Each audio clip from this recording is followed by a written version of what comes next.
நான் அந்த தம்பி பார்த்துட்டு இருக்கேன்ல, ஃபர்ஸ்ட் நான் தனியாக ஒரு பையன் பண்ணிட்டு இருக்கான். அவர் சம்பாதிக்கிற படத்தை பண்ணுறாரு. நம்ம அதில் ஷேர் பண்ணால் அவர் கொஞ்சம் எடுத்து வச்சு சேர்த்து வைப்பார். அவரும் ஒரு வீடு வாங்குவார்.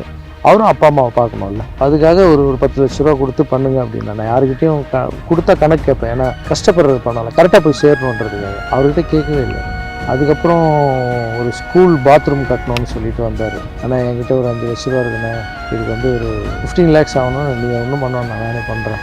15 லட்ச ரூபா நானே பாத்ரூம் கட்டி கொடுக்குறேன், ஒன்றும் பிரச்சனை இல்லை, நீ பண்ணுறது எல்லாத்துலேயும் நான் இனிமேல் ஷேர் பண்ணிக்கிறேன்னா பண்ணமா அந்த பையன் கொஞ்சம் சேர்த்து வைப்பான், அவர் லைஃபை நல்லா வாழ்வார், அவருக்குன்னு ஒரு சொந்த வீடு சிட்டியில். ஸோ அது இந்த மாதிரி பசங்களை என்கரேஜ் பண்ணணும். எனக்கு ரொம்ப பிடிக்கும். நான் கஷ்டப்பட்டு வரும்போது என்னை வந்து தோல் தட்டி கொடுக்குறதுக்கு ஆட்கள் இல்லை. இந்தமாரி சமூக சேவை பண்ணும்போது இப்போ நம்ம வளர்ந்து அந்த பெயின் அவங்களுக்கு கொடுக்கக்கூடாது இல்லை. அவர் மட்டும் இல்லை, இப்போ நிஷா அருந்தாங்கி நிஷா, ஸோ அவங்களெல்லாம் நம்ம ஏன் கிட்ட சேர்த்துக்கிறோன்னா இந்தமாரி பசங்க நல்லா வளரணும். அவங்க நல்லா வளர்ந்தா 4 பேர் நல்லது நடக்கல.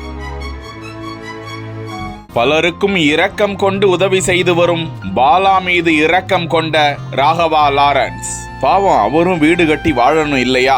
அவர் உழைக்கிறது எல்லாத்தையும் கொடுத்துறாரு, அவரும் சேர்த்து வைக்கணும் என்கிற காரணத்தினால அவரை மாற்றத்தில் இணைத்து அவரோட சேவை எல்லாத்திலையும் பங்கு எடுக்கணும் என்கிறது என்னோட ஆசை என பாலா குறித்து மனம் திறந்த ராகவா லாரன்ஸ். தொடக்கத்தில் பசி வறுமையில் இருந்த ராகவா லாரன்ஸ் இன்று பசின்னு வர, துன்பம்னு வர, உதவின்னு கேட்டு வர பலருக்கும் வாழும் கர்ணனாக கொடையளித்து வருகிறார். ஒரு இயக்குனராக, நடன மாஸ்டராக, ஒரு ஹீரோவாக, பெரும் உச்ச நடிகராக இருக்கக்கூடிய லாரன்ஸ் இப்படி உதவிகளை செய்கிறார் என்றால் ராகவா லாரன்ஸை தனது ரோல் மாடலாக வைத்திருக்கக்கூடிய பாலா மேடை தொகுப்பு மற்றும் நகைச்சுவை நடிப்பு, விளம்பரம் போன்ற சிறிய வருவாயை ஈட்டி வரும் அவர் கஷ்டம்னு வரவங்களுக்கு யோசிக்காம கொடுத்து உதவி செஞ்சு வராரு.